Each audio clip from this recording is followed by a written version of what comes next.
I want you to get together. Hello everyone. So today I'm going to do a bit of a off-the-cuff video, which I think I might try and make a weekly video every Friday. For as long as it runs, not forever, just a bit of a short ongoing series. I want to go back to my roots and sources with the channel.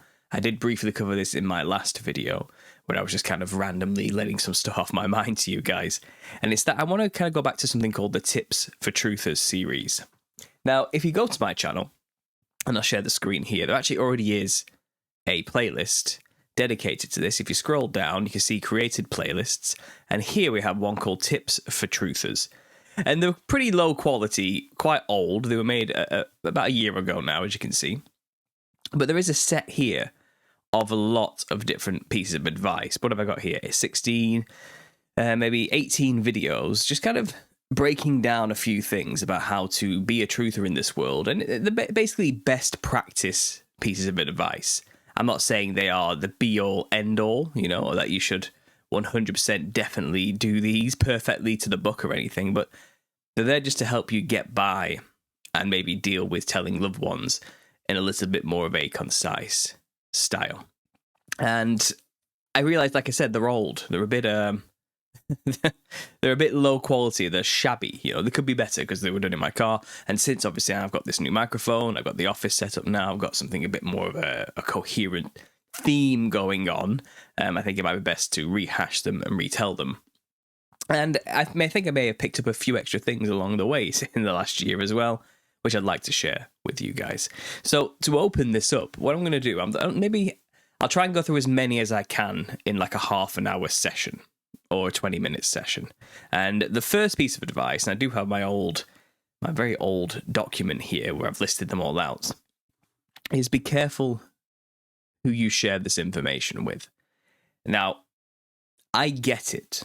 Okay, when you first wake up, you want to go out there and you want to tell all your friends and family the terrible truths you've been learning about the nature of our world and reality, spiritual and physical. You learn about the monetary corruption, the governmental corruption, the educational corruption, the medical institutional corruption. You learn about the corruption that's within every facet of our society. You learn about the methods of control they're using against us, the weapons they're using against us, and the mass-scale mind control, the media control, the brainwashing, the programming, the symbols and everything. You know, you're being bombarded with all this information very quickly because that tends to be how this works.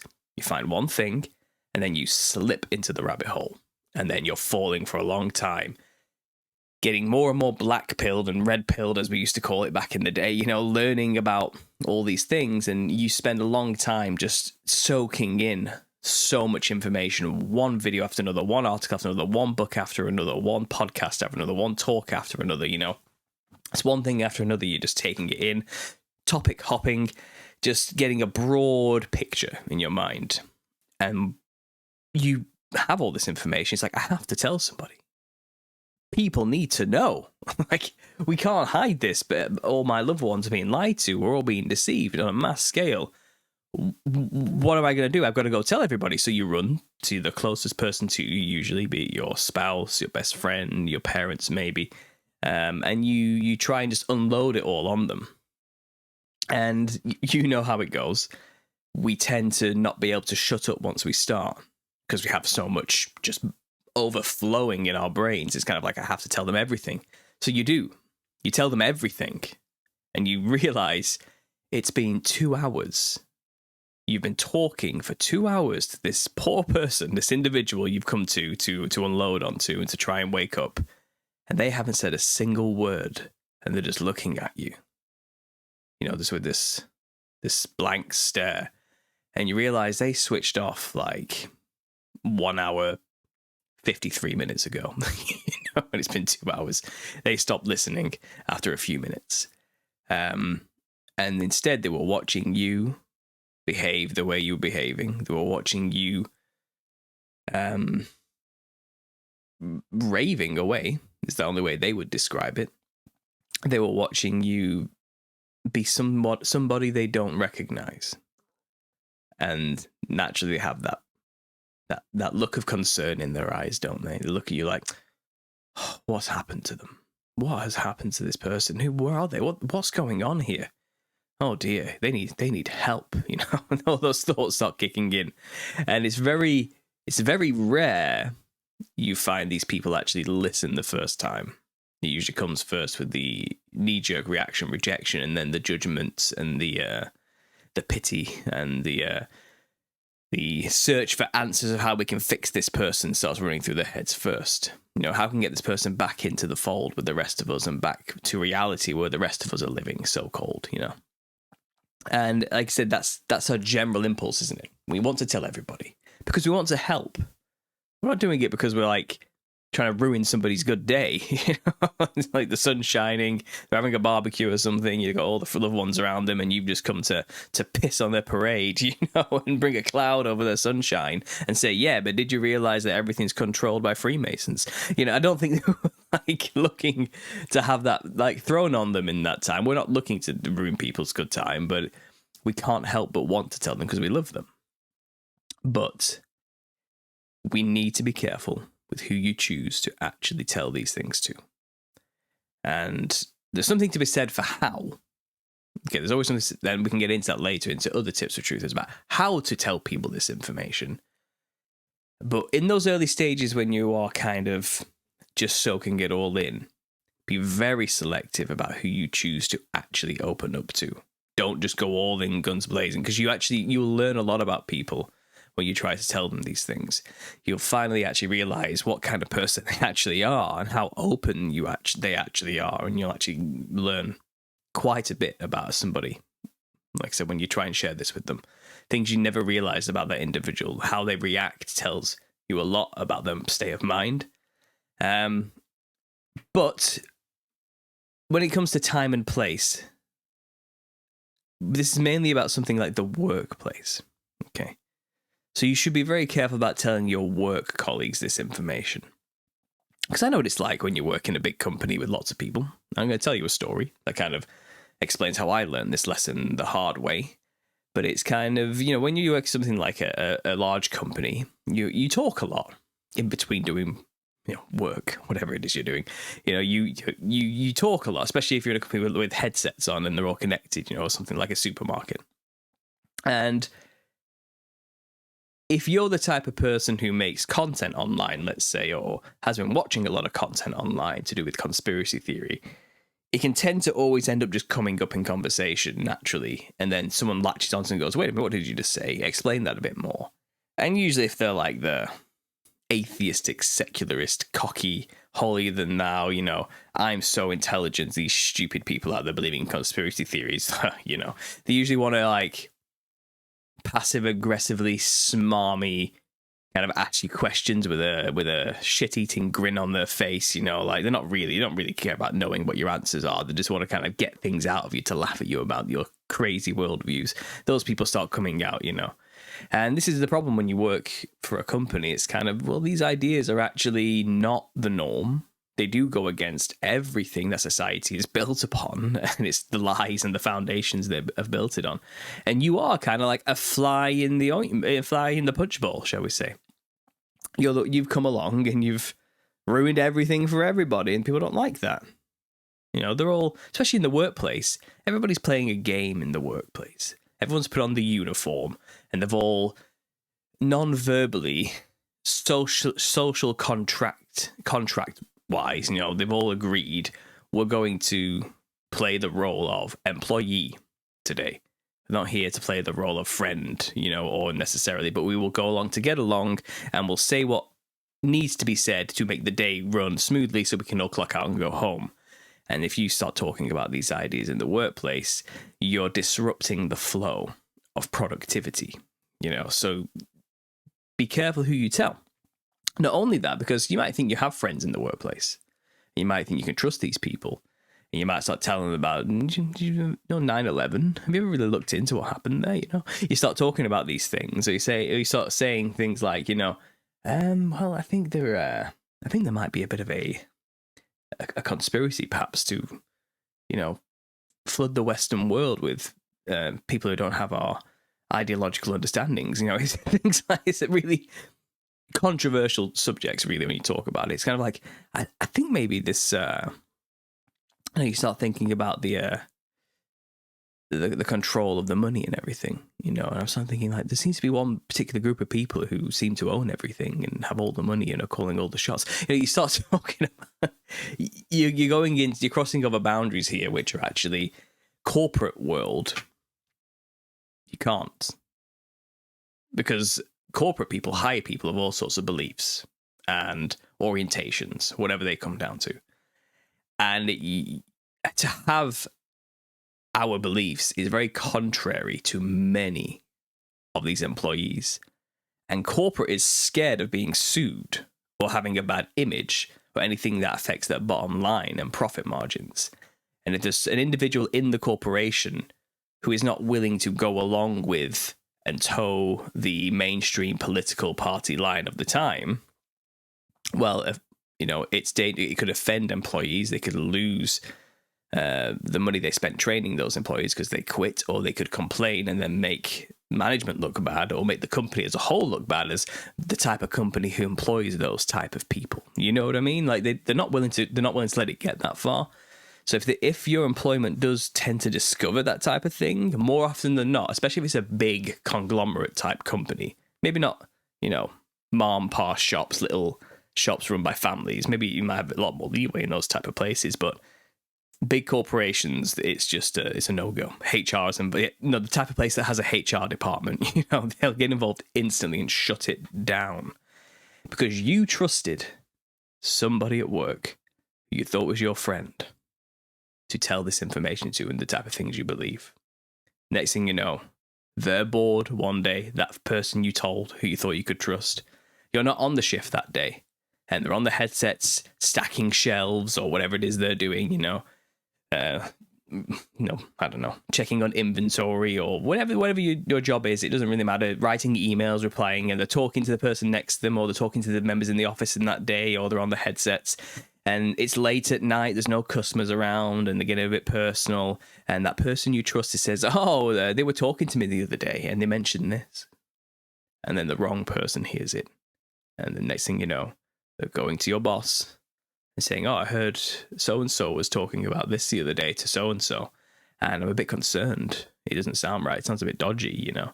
And the next thing you know, your boss starts investigating and they find your YouTube channel. And then the boss calls you into the office and there's your area manager next to you. And they're saying things to you like, we're a bit concerned with some of the things you've been saying here, because it's kind of like, you know, this is a multicultural, diverse company, and we hire these people, and if any of those members of staff find these things, and you know, you're a manager, and it's kind of, if you're a manager and you know, and you have these ideas, they may not be comfortable listening to you or doing what you ask them to do or working with you, and we have problems, you know. So you can't be a manager and have this YouTube channel at the same time. So really, you know, we're just trying to protect you, you know, and we just don't want you to get in trouble here. So we think it might be best that if you want to continue doing what you do online, then you're going to have to step down to a more basic position in the company where you don't have authority over other people, you know, and that's the choice that you're going to have to be left with here. And if you aren't getting the picture by now, that's what happened to me. That's exactly what happened to me, word for word, because I wasn't careful with who I chose to tell what I do to people in my workplace. And in a moment of weakness I am not proud of, I capitulated and I took the channel down. And for 5 years I produced nothing, and all my videos were hidden. Because I was scared of losing the position I'd just been promoted into as a manager of a supermarket. I worked hard to get to that position, and it was all about to be taken away from me because of my beliefs and my views. Now, I don't blame the company, because I've explained to you exactly why they operate that way. I get it. They were just scared about their bottom line. It's just business. It really wasn't personal from higher ups. It really wasn't. I should have been smarter about how I dealt with explaining what I do to people. I literally should not have mentioned a single thing and kept my work life and this life completely separate. And I should have realized that my work friends are not my friends. They're colleagues. They're people I work with. And I think sometimes we forget that. It's hard to make that distinction sometimes. It's easy to make friends with your colleagues when you're all on the same level, but when you go to a management position, They're not your friends anymore. You're their boss. And there are certain expectations that need to be followed, certain levels of respect that need to be maintained in order to make the system work. And I suppose you wouldn't realize that until you perhaps do go for promotion with whatever company you work for, and you'll see that that's how it really works. And those people you thought were your friends are suddenly your enemies. They don't see you as a friend anymore. You're the boss, you know. And that comes obviously with being aware of how you present yourself online if you're intending to go for longevity within a company as well. And I'm not saying this is good. I'm not saying this is the way the world works, you know. That's all I'm telling you. This is just how it works, which is why you do need to be careful who you tell, just to avoid pain and headaches in your life that could have been avoided. You don't need to tell your work colleagues this stuff. You don't. Maybe work on your loved ones and close friends and family first, but you don't need to tell your work colleagues these things. Okay, and this can apply maybe not just to the work environment, that's just one of them, but in things like social clubs or whatever it is you've signed up for, you know, that you pay a monthly subscription to go and do, like whether it's playing football or whatever it is, tennis or somewhere, or maybe to a golf club, I don't know, whatever your taste is, or, you know, maybe the place where you take your kids to karate to every weekend or whatever. Don't start telling those mums and dads, because then they'll say, oh, I don't want my child playing with their child. Their parents are crazy, you know, and then you're causing problems down the line for other people, not just yourself. You've got to be very careful with who you tell this information to. You really do. It's kind of a don't cast your pearls before swine kind of situation. You know, some people really will just hate you for telling the truth. And you better make sure that person you're about to tell all that stuff to